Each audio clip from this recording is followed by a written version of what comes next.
네, 오늘은 로마서 6장 23절 말씀 가지고 죄의 끔찍한 결과를 생각하라. 죄의 끔찍한 결과를 생각하라.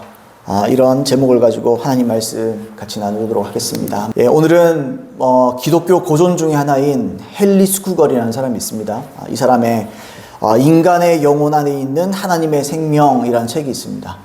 이 책이 조지 휘필드를 또는 존 웨슬리, 찰스 웨슬리를 비롯해서 많은 사람에게 영향을 끼친 그런 책 중에 하나인데요. 그 책의 한 대목을 참 인상 깊고 제 마음에 은혜가 되었던 부분들을 좀 구성해서 함께 나누는 시간 되었으면 좋겠습니다. 먼저 여러분, 복음이 뭡니까? 복음. 굿 뉴스인데, 복음. 간단히 말하자면 성경적으로 복음은 뭐냐? 우리를 죄에서 건져주시는 소식입니다. 우리를 죄에서부터 건져주는 소식. 이것이죠. 여러분, 성경에서 가장 중요한 주제가 뭘까요? 어떤 사람은 성경을 통해서 이 땅의 성공을 원합니다. 이 땅에서 자기 꿈을 성취하는 것으로 말씀을 사용하고 이용합니다. 또 여러 가지로 복, 성공, 실패 없는 삶, 이 땅의 삶에 자꾸 초점을 맞추는 것 같아요. 성경에서 가장 중요한 주제는 저 역시도 마찬가지로 2025년 시작하면서 치유와 또 믿음의 기도에 대해서 말씀을 나눴습니다. 물론 치유도 중요하고 기도도 너무 중요하죠. 기독교의 가장 중요한 이 주제 중에 하나들입니다.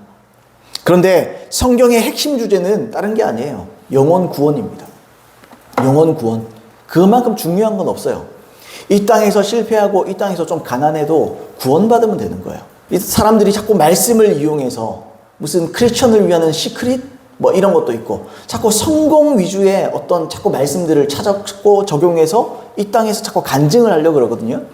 물론 시크릿이 맞다는 건 아니지만 그것도 하나님 주시는 복이긴 해요. 근데 하나님의 목적은 그건 아닙니다. 그건 따라오는 결과입니다. 여러분, 참 문제가 있어요. 참 문제 중에 하나가 뭐냐면 요즘 시대의 강단에서 이 죄의 참상이라는 게 비참하고 끔찍한 상황, 상태 이런 걸 얘기하잖아요.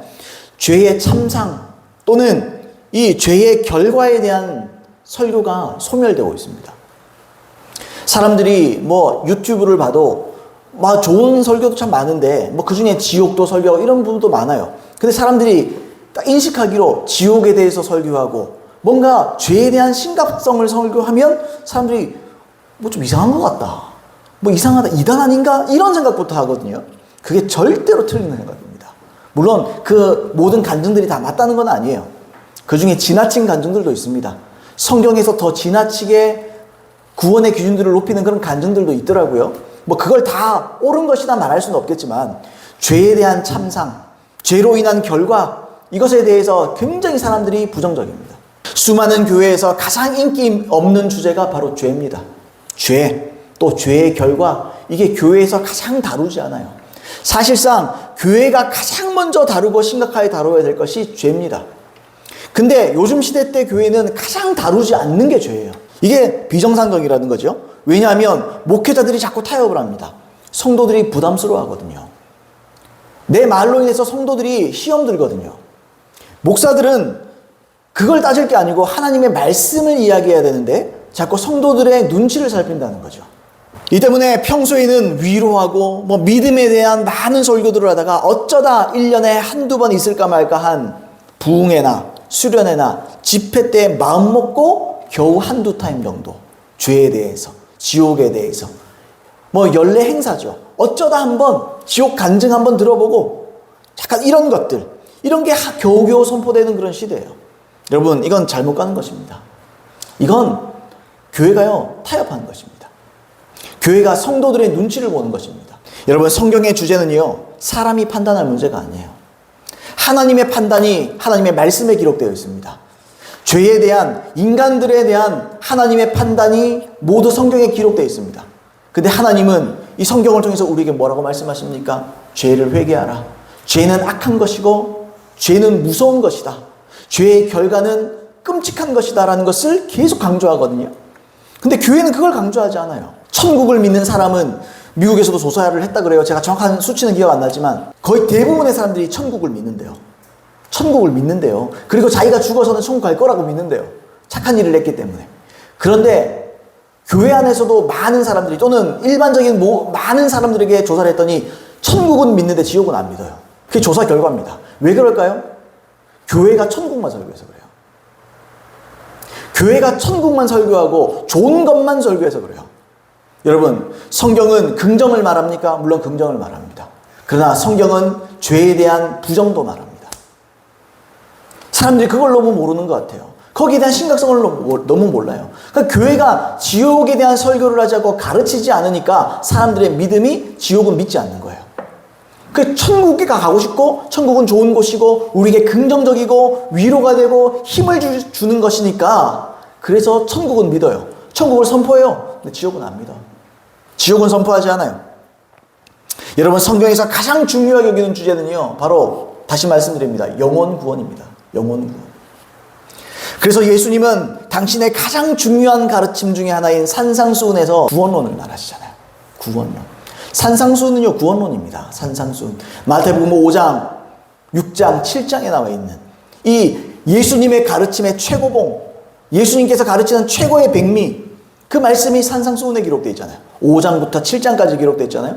근데 뭘 얘기합니까? 결국에는 구원에 대해서 얘기합니다. 이 땅에 성공하냐 마냐, 이건 두 번째 문제예요. 나더러 주여 주여 한 자마다 천국에 다 들어갈 것이 아니요 내 아버지의 뜻대로 행하는 자라야 들어가리라. 그날에 내가 밝히 말하되 불법을 행하는 자들에게서 떠나가라 하리라. 그런 날이 오게 될 것이다.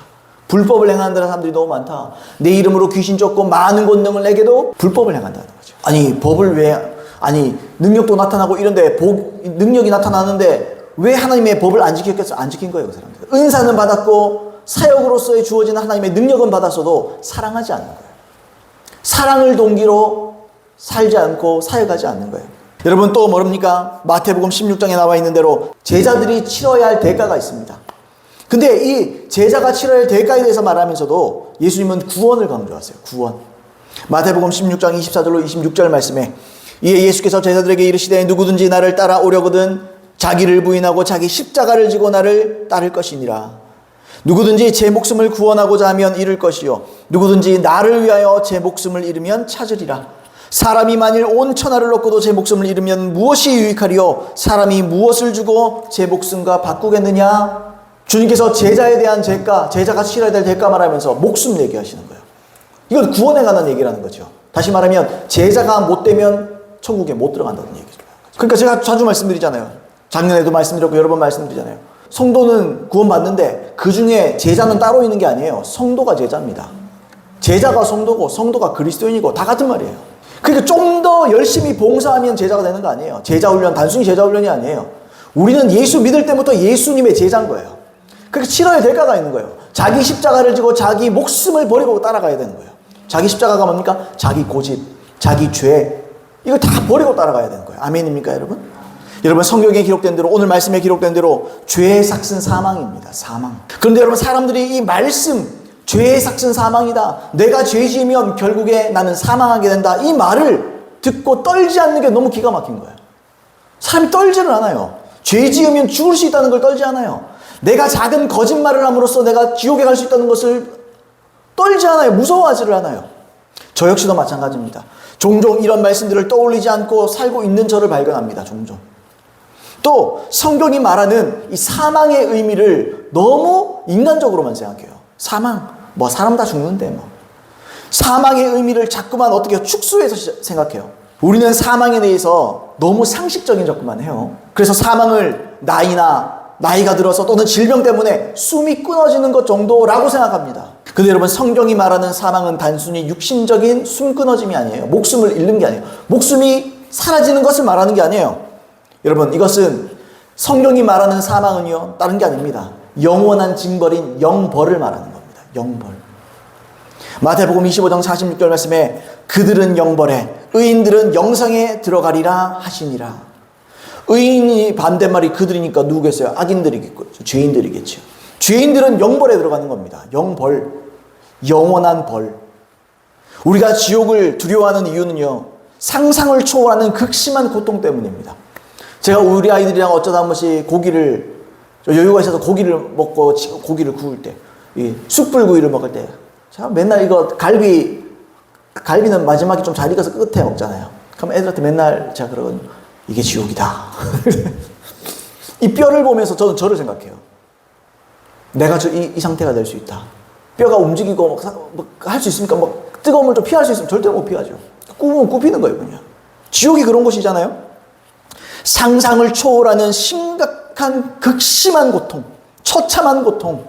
그러나 진짜 지옥인 이유는 단순히 불과 유황 때문만은 아니에요. 지옥에는요, 눈꽃만큼의 빛도 없습니다. 어둠 중에 어둠입니다. 그리고요, 소망이 없어요. 아무런 소망이 없어요. 어떤 자비도 없습니다. 자비가 끊어진 거예요. 한순간도 고통으로부터 쉬는 시간이 없어요. 단 한순간도, 단 1초도, 1초를 몇 조분의 1로 나눠도 단 한순간도 고통을 피할 수 없습니다. 그게 지옥입니다.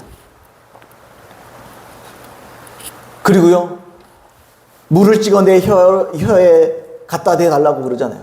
뭐라 그래요? 물 한 방울도 없어요, 거기는. 갈증을 해결할 수 있는 눈꽃만큼의 방법도 없습니다. 그 다음은요, 그곳에는 영원한 비명 소리만 있습니다. 내가 비명 지르고 모두 비명을 질러요. 그리고 뭐랍니까? 하나님을 저주합니다. 예수님을 저주하는 이야기만 있습니다. 소리만 들립니다. 그만큼 지옥은 끔찍한 거예요. 저는요, 어떤 게시판이나 뭐 이렇게 인터넷 게시판에 보다가 예수님에 대해서 함부로 말하는 그런 사람들이 있어요. 나는 그거 보면 피가 거꾸로 솟아요. 막 제목이 막 그러다 안 봐요, 아예. 화가 나요. 여러분, 내가 그런 상황이 되는 거예요. 내가 악인이 되는 거예요. 내가 주님을 영원히 저주하고 사는 거예요. 근데 제가 아까 말씀드렸죠. 게다가 가장 이게 어려운 일이 뭐냐? 이게 가장 고통이 뭐냐? 영원하다는 거예요. 영원하다는 거예요. 1초를 몇 조분의 1로 쪼개도 고통을 쉬는 시간이 없어요. 근데 그게 영원입니다. 영원이라는 개념 생각해 보셨습니까? 끝이 없는 거예요, 그냥. 잠깐 숨 쉴 틈이 없어요. 고통 때문에. 말기암 환자가 극심해서 고통 가운데 있잖아요. 아니, 그때는 마약성 진통제로도 주잖아요. 지옥은 그게 없어요. 그냥 고통을 당하기 위해서 존재하는 거예요. 그 고통을 감내하고 자시고가 아니에요. 그 고통을 당하기 위해서 내가 존재하고 있는 거예요. 언제까지요? 영원히. 1000년, 2000년이면 희망이 있어요. 3000년, 4000년, 5000년, 만년 후라면 그래도 눈꽃만한 희망은 있어요. 희망이 없어요, 지옥은. 영원이에요. 영원한 것입니다, 여러분. 영원한 절망, 영원한 고통, 영원한 신음, 영원한 비명, 영원한 하나님을 향한 저주. 지옥은 그만큼 고통스러운 것입니다. 때문에 우리는 지옥에 대한 참상을 생각하고 두려워해야 돼요. 여러분, 이 두려움이 헨리스 구걸이 이렇게 말했어요. 죄의 끔찍한 결과에 대한 두려움은 우리를 변화시킨다. 저는 그게 맞다고 봅니다. 여러분, 두려움을 가지시길 예수님은 축복드립니다. 예수 믿으면 두려움이 없어진다고요? 멍청한 소리예요. 사도 바울도 자기가 복음을 전한 후에 버림을 받을까 두려워한다 그랬어요. 여러분, 사도 바울만한 믿음을 갖고 있습니까? 사도 바울만한 여러분 능력이 있습니까? 사도 바울만큼 예수님을 잘 압니까? 근데 왜 두려워하지 않죠, 사람들이? 사도 바울은 항상 자기가 버림받을까 두려워했어요. 자기가 지옥에 떨어질까 봐 항상 두려워했어요. 그리고 자기 몸을 쳐서 복종시켜요. 자기 십자가를 지고 자기 고집을 꺾어내고 내가 하나님 주신 사명을 위해서, 하나님을 위해서 내가 살아가겠다. 죄를 끊어내고 살아가겠다. 이걸 매일매일 곡씹고 계속 그 두려움을 느끼고 살아가는 거예요. 두려움이 없다면, 여러분, 저는 제일 이해 안 가는 게요, 높은 빌딩에 올라가서 뭐 번지 점프를 하고 어디 가서 스카이다이빙을 하고 건물과 빌딩과 빌딩 사이를 달려서 뭐 점프를 해서 뛰어넘어가고, 그 뭐라 그러죠? 하여튼 뭐 모르겠는데 하여튼 그거. 여러분, 그게 미친 짓이에요. 그 두려움이 없는 건 멍청한 짓이고 어리석은 짓이에요.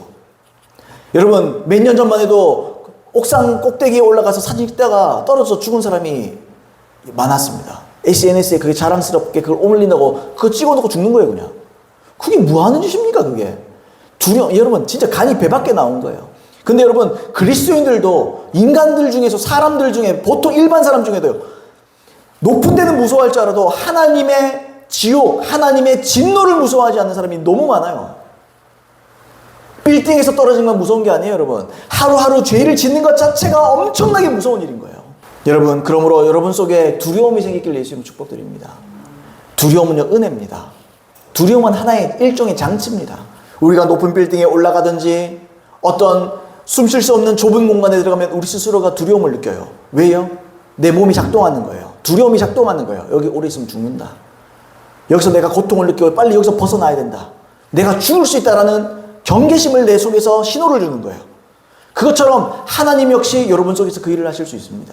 하나님의 말씀이 그 일을 하는 겁니다. 그래서 몇 가지로 나눌 텐데 오늘은 두 가지만 나눠보도록 하겠습니다. 첫 번째로 하나님을 거슬러 진노를 쌓는 것이 얼마나 무서운 일인지 자주 생각해야 됩니다. 사람들이 묵상 그러면 그냥 내가 믿음으로 잘 되고 앞으로 밝은 미래가 이것만 묵상해서 그거 아닙니다, 여러분. 두려움을 생각해야 돼요. 항상 두려워할 수 있어야 돼요. 하나님께서 나에게 진노하시면 얼마나 무서운 일을 내가 당할 수 있는가를 항상 생각해야 돼요. 묵상은 긍정적인 것만 묵상하는 거 아니에요, 여러분. 성경은 다 묵상하라 그래요. 다 묵상해야 돼요. 하나님의 진리는 긍정만 있지 않아요. 부정도 있는 거예요. 하나님의 말씀은 우리에게 두려움을 갖다 줄 수 있는 거예요. 그게 우리에게 은혜라는 거예요. 은혜. 두려움이 은혜인 줄로 믿습니다, 여러분. 건강한 두려움은 은혜입니다.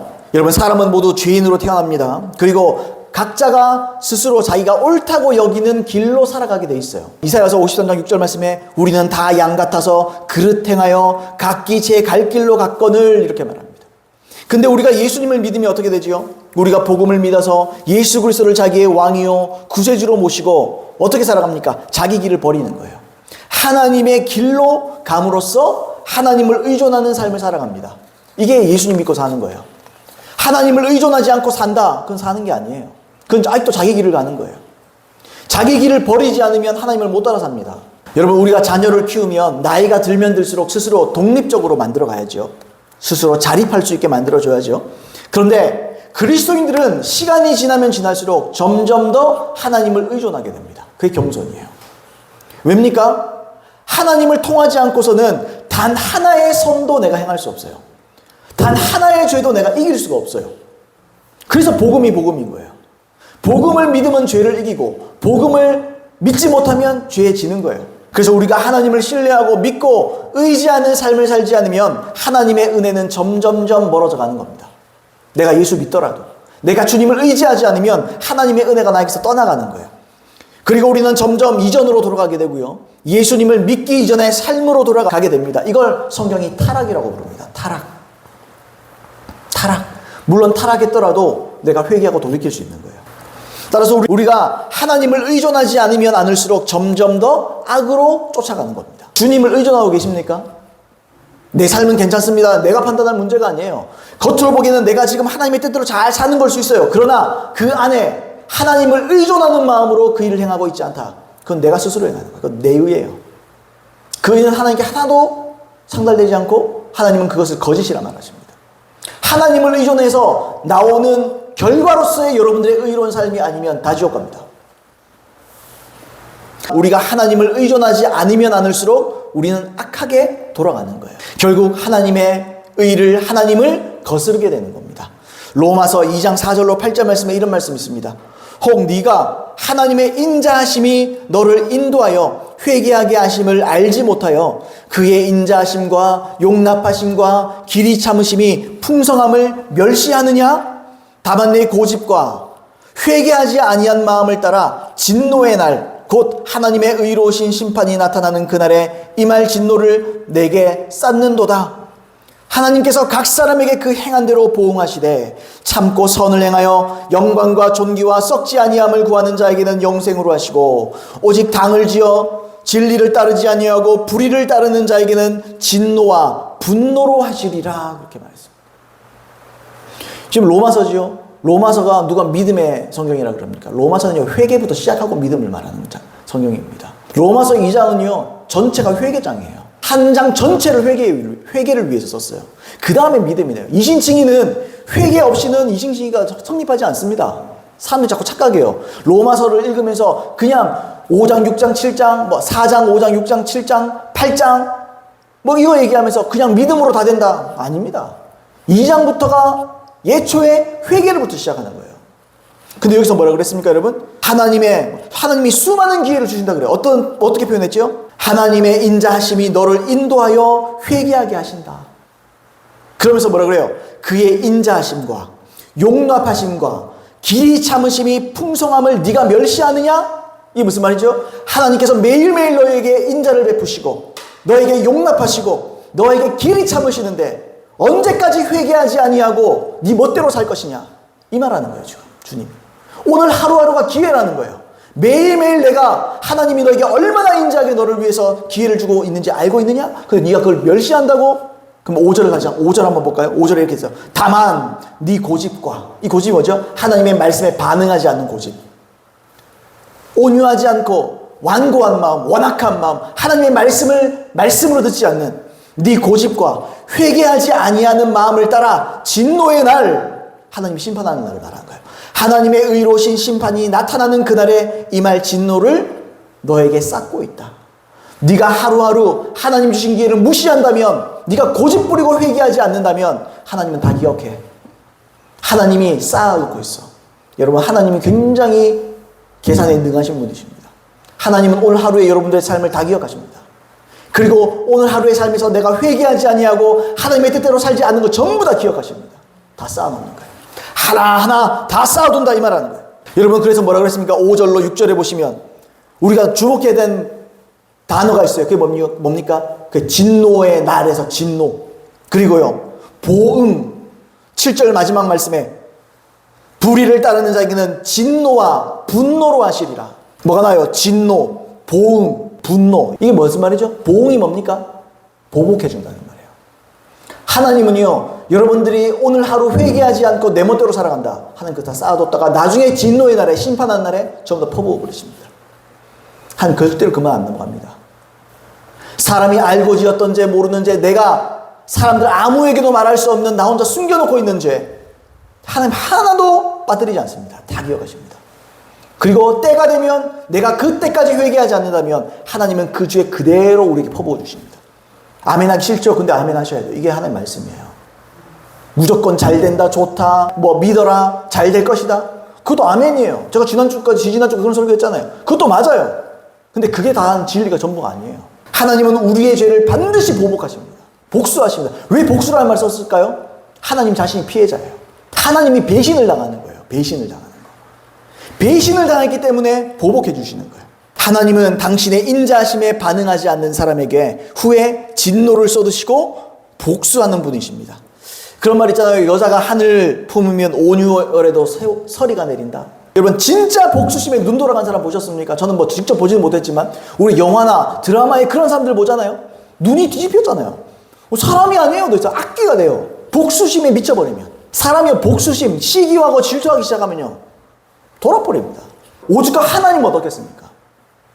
하나님 어떻겠어요?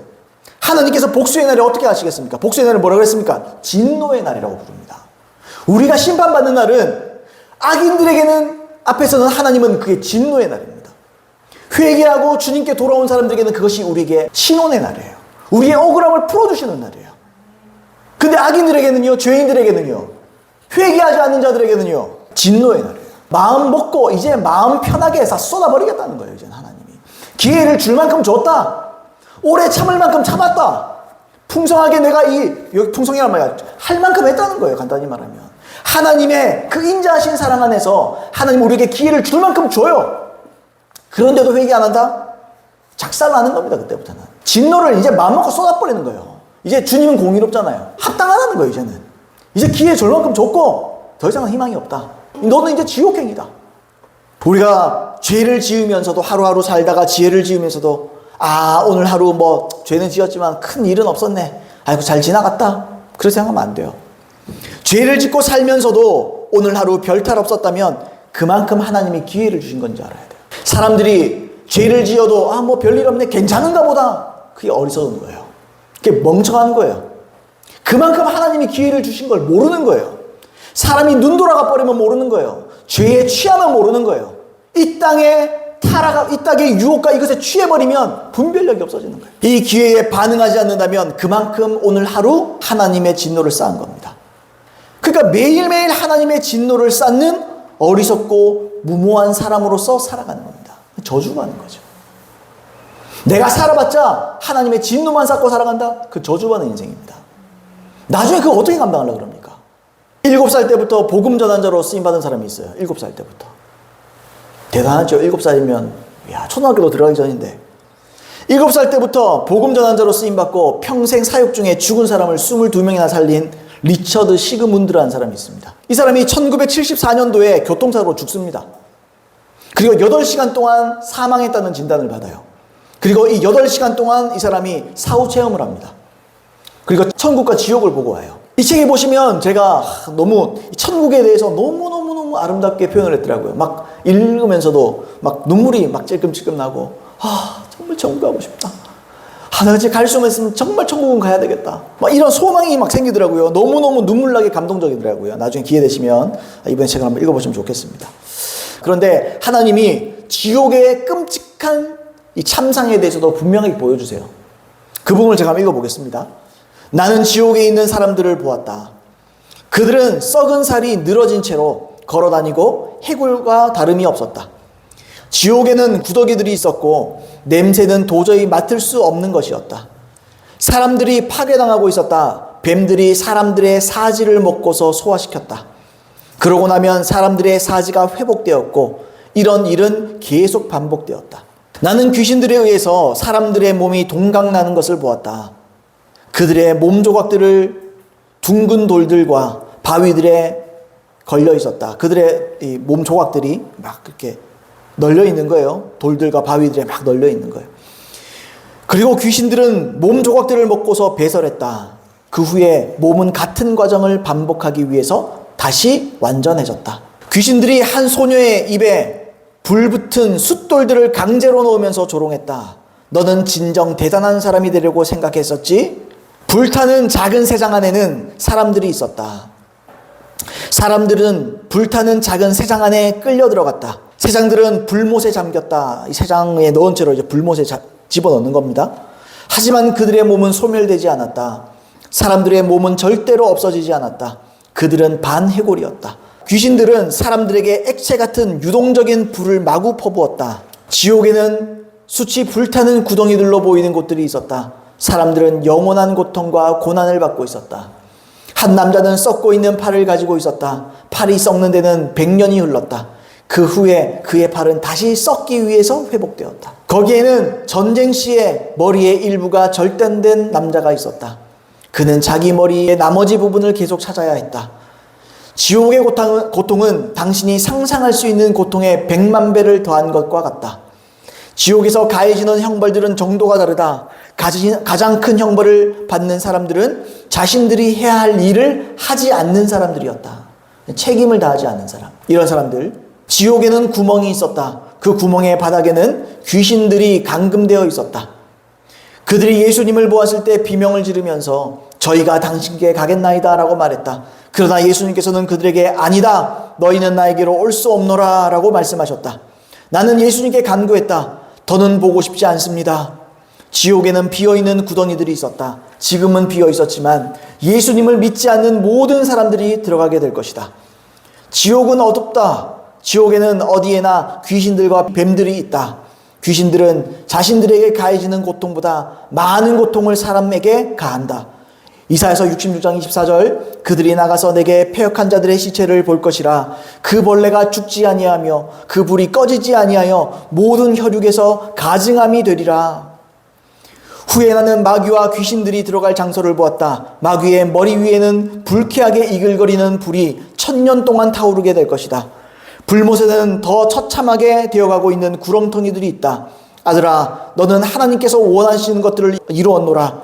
예수님께서 말씀하셨다. 우리는 다시금 플랫폼으로 올라갔다. 제가 무엇이길래 지옥을 보고 올 수 있었나요? 내가 예수님께 여쭈었다. 다른 사람들에게 천국과 지옥에 관하여 말하거라. 예수님께서는 두 손으로 내 얼굴을 잡고서 내가 주님의 얼굴을 직접 볼 수 있도록 위로 올리시고는 말씀하셨다. 내가 너를 얼마나 사랑하는지, 내가 너를 위해서 무엇을 했는지 절대로 잊지 마라. 네가 세상으로 돌아가서 만나게 될 사람들을 내가 얼마나 사랑하는지, 그리고 내가 그들을 위해 예비한 장소가 있다는 것을 절대로 잊지 말아라. 이게 무슨 말입니까? 내가 너를 포함해서 네가 만나게 될 모든 사람들을 내가 사랑한다. 이 말이 뭐죠? 지금 기회를 주고 있는 거야. 너희가 예비한 장소가 있는 거야. 천국이 있어. 근데 나를 믿지 않으면 다 여기에 들어올 수밖에 없어. 이런 말을 하는 거죠, 지금. 여러분, 하나님이 여러분들 정말 사랑하십니다. 내가 하나님 나를 사랑하는데 내 인생은 왜 이 모양입니까? 구원이 중요한 거예요. 그런 엉성하고 복받지 못한 인생 중에서도 천국 가면 땡입니다. 아니 그러면 지금도 지옥 같은 삶을 사는데 죽어서도 지옥 가면 되겠어요? 그렇게 억울한 인생이 어디 있어요? 그래서 성경에 슬피 울며 이를 갈미 있으리라 말한 거예요. 이 땅에서도 인생이 풀리지 않았지만 죽어서도 지옥 간다면 그것만큼 저주받는 인생이 없어요. 여러분 처음이 나빠도 끝이 좋으면 좋은 거 아닙니까 여러분? 천국 가면 되는 거 아닙니까 여러분? 사람들이 너무 어리석어요. 하나님은 여러분을 정말 사랑하십니다. 하나님은 여러분들이 결단코 지옥 가기를 원치 않으세요. 그래서 하나님은 지금 이 시간도 기회를 주는 겁니다.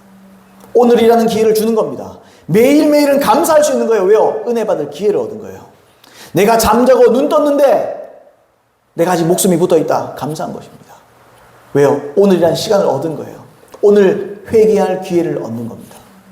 어떤 사람들은 말할 수 있어요. 삐딱하게 말하는 사람 있어요. 아니 그럴 거면 지옥을 뭐하라 하나님이 만드냐고. 애초에 지옥도 하나님 만들어 놓고 왜 장난치는 것도 하고 그냥 안 만들면 되지. 그냥 태어났다가 천국 보내면 되지.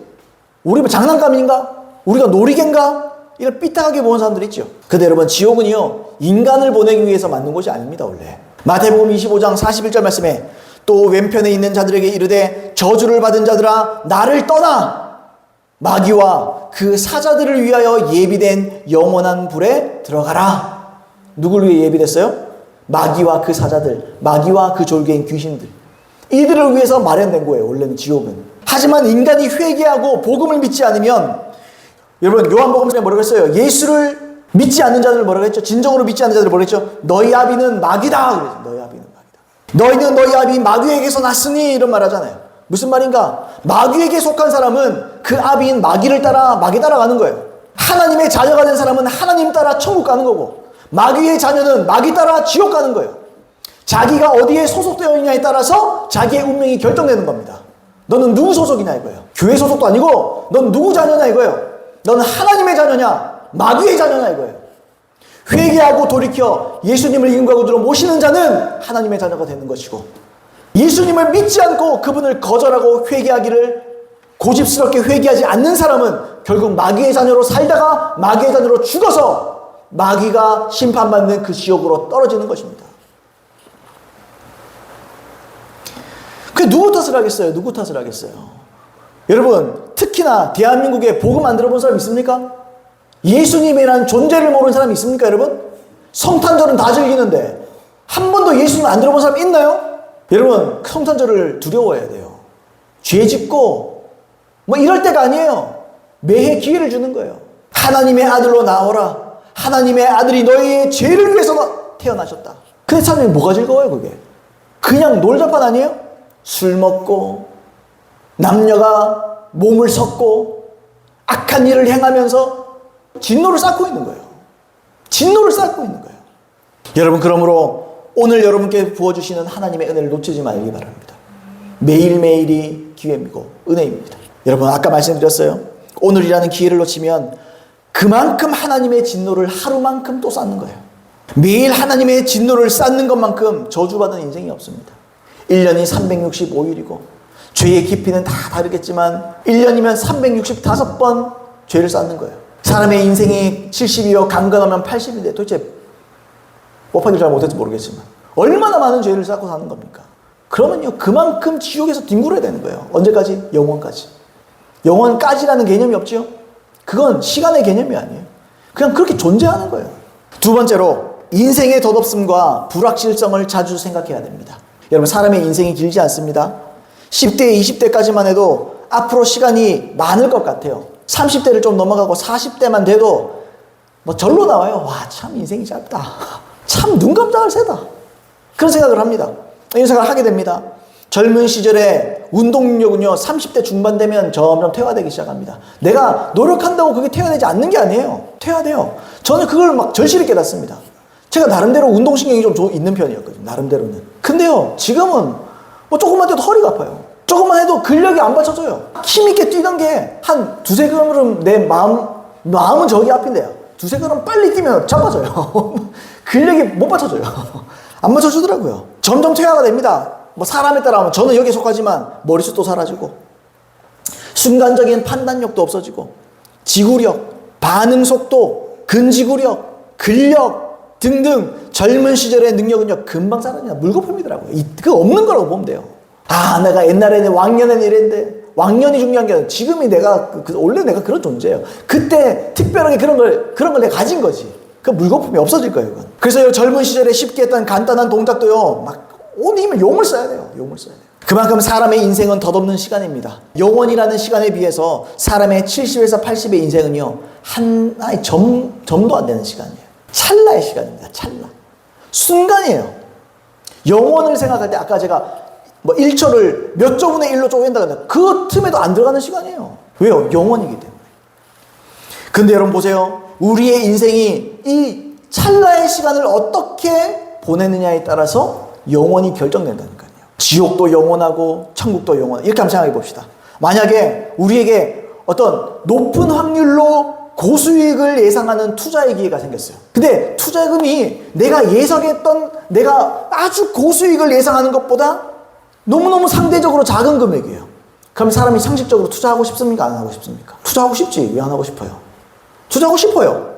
근데 물론 세상에서 이렇게 말하는 건 다 사기꾼들입니다. 요만큼 주고 이만큼 얻을 수가 없어요. 그건 불가능한 일입니다. 여러분 투자는 사기꾼들이 넘치잖아요. 그 욕심 때문에 속는 거지. 물론 이런 경우는 사기인 경우가 대부분입니다. 상식적으로 투자하고 싶은 마음이 드는 건 사실이에요. 근데 보세요. 하나님의 약속은 사기가 아닙니다. 하나님은 믿을 수 있는 분입니다. 하나님은 사기꾼이 아닙니다. 하나님은 시건치 않습니다. 하나님은 실수가 없습니다. 하나님은 다시 말해 사기가 불가능한 분입니다. 전능하신 분이시고 실수가 없으시고 우리의 영혼을 유일하게 구원하실 수 있는 분이에요. 따라서 가장 가치 있는 영원이라는 시간을 위해서 우리의 찰나를 쏟아붓는 것은 지혜로운 것입니다. 제 말은 지혜입니다. 지혜. 영원한 천국을 얻기 위해서 내 인생의 70에 80을 구겨넣는 거 너무너무 잘하는 일이라는 거 제 말은. 이건요 수익이 보장된 거예요. 비교할 수 없어요. 여러분 찰나의 시간과 우리의 희생과 우리 가진 거 그거에 비해서 여러분 하나님의 은혜는 얼마나 큽니까? 하나님이 계신 곳은 얼마나 큰 곳입니까? 이게 진정한 지혜라는 거예요. 마태복음 13장 44절로 46절에 천국은 마치 밭에 감추인 보화와 같으니 사람이 이를 발견한 후 숨겨두고 기뻐하며 돌아가서 자기의 소유를 다 팔아 그 밭을 사느니라. 또 천국은 마치 좋은 진주를 구하는 장사와 같으니 극히 값진 진주 하나를 발견하며 가서 자기의 소유를 다 팔아 그 진주를 사느니라 그랬습니다. 이게 천국 비유예요. 천국은 이것과 같다. 밭에 노다지 땅이에요. 노다지 땅. 파보면 보화가 막 숨겨져 있어요. 그럼 여러분 땡볕을 내서라도 내 재산 다 때려부어가지고 사지 않겠습니까? 왜요? 그거 팔면 얼마나 가치가 있어요. 천국은 그거 같은 거예요. 천국 비유가 뭐라고 보여줍니까? 천국은 결국 우리의 소유를 어떻게 해요? 남겨놓고 팔고 먹을 거는 좀 남겨놓고 팔고 네가 즐길 건 좀 남겨놓고 팔아서 살 수 있다 그렇게 말했습니까? 아니요. 다 팔아. 많은 사람도 다 팔아야 되고 적게 가진 사람도 다 팔아야 되는 거예요. 모든 걸 다 때려 부어야 되는 거예요. 움켜쥐고 있는 거 작은 거 숨겨서는 못 얻습니다. 내 시간, 내 취미생활, 내가 좋아하는 거, 내가 즐기는 거 여러분 70에서 80은 참아요. 그냥 다 때려 부으세요. 천국 가면 영원히 할 수 있습니다. 영원히 할 수 있습니다. 좀 참으세요. 이 땅 가운데 좀 하고 싶은 거. 천국 가면요 하기 싫어도 해야 돼요. 거기는 아이고 천국 가면 너무 심심하다. 그럴 여가가 없어요. 하고 싶은 거 다 할 수 있어요. 원치 않으십니까 여러분? 보십시오. 영생에 비하면 우리가 가진 소유는요 지구상의 모든 모래사장에 있는 모래 알갱이 하나만도 못합니다. 영혼에 비하면 우리는, 천국에 비하면 우리는, 나의 가치는 우리가 소중하지 않다는 게 아니에요. 우리의 영혼은 여러분 천하의 영혼보다 귀한 게 없어요. 천하보다 귀한 것이 우리의 영혼이고 우리입니다. 근데 이 우리일지라도 하나님 나라 천국을 비교할 때는 영원한 나라를 생각할 때는요 상대가 안 되는 거예요. 모래사장에 지구상에 있는 모든 모래사장에 모래 한 알갱이만도 못한 거예요. 우리는. 그러니까 우리는 하나님께 나를 드리면서 아까워하잖아요. 하나님께 뭘 드리면서 아까워하잖아요. 하나님께 또 기억해줬으면 난 이만큼 했습니다. 난 이만큼 했습니다. 하나님 보시고 우스운 거죠. 여러분 재벌이건 가난한 자건 그들이 가진 것은 영생에 비하면 다 차는 거라는 거예요. 보십시오. 죽음이란 건 먼 것 같으면서도요 우리 앞에 언제 나타날지 모릅니다. 작년에 우리 장인어른이 소천하셨는데 또 우리 아내의 사촌동생인가요? 그렇게 되면 사촌동생인데요 이제 고등학교 졸업하고 20살이었어요. 근데 뇌종양으로 죽었습니다. 몇 주 전에 우리 아내 이모님이 암으로 죽었습니다. 여러분, 죽음은요, 언제나 여러분 앞에 도사리고 있습니다. 언제 죽음을 겪을지 몰라요. 나는 아닌 것 같죠? 그 시간 옵니다. 빨리 올 수도 있는 거예요. 언제 그 시간이 올지 모르는 거예요. 사람의 생명은 하루아침에 어떻게 될지 모르는 겁니다. 사람의 인생은. 생사 여탈권이 다 하나님께 있는 거예요. 죽음은 아무도 예상할 수 없습니다. 어떤 사람은 예기치 못한 사고로, 어떤 사람은 예기치 못한 어떤 사건에 휘말릴 수도 있고요. 어떤 사람은 급성 질병을 통해서 한두 달 안에 죽을 수도 있어요. 또 예상과 달리 일찍 죽음을 맞이하는 것이 바로 사람의 인생이라는 거죠. 인생. 그러므로 여러분, 속히 가장 가치 있는 일을 위해 여러분들을 투자하시라는 거예요. 제가 지금 약 팔러 왔습니까? 보험 넣으러 왔습니까? 뭐 투자자를 모집하기 위해서 제가 말씀드립니까? 저하고는 아무 상관이 없어요. 여러분들의 영혼을 위해서 말씀드립니다. 투자하는 사람은 더 많은 수익을 내기 위해서 모험을 한다 그러더라고요. 그러나 이 땅에서의 투자는 언제나 불확실합니다. 자기가 예상했던 수익이 나지 않을 수도 있고 투자 자금을 다 잃어버릴 수 있는 위험성을 가지고 있어요. 그래도 투자자는 더 큰 수익을 위해서 위험을 감수하고서라도 그 투자를 감행한다고 해요. 하지만 영혼을 위해서 투자하는 사람은 확실한 수익을 보장받습니다. 하나님의 주가는 내림이 없어요. 하나님의 주가는 항상 올라갑니다. 항상 상승합니다.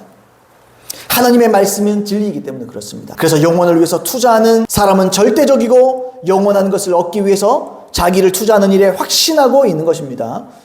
여러분, 이것을 이해하지 못한 사람은 우리 보고 미련하다 그러죠.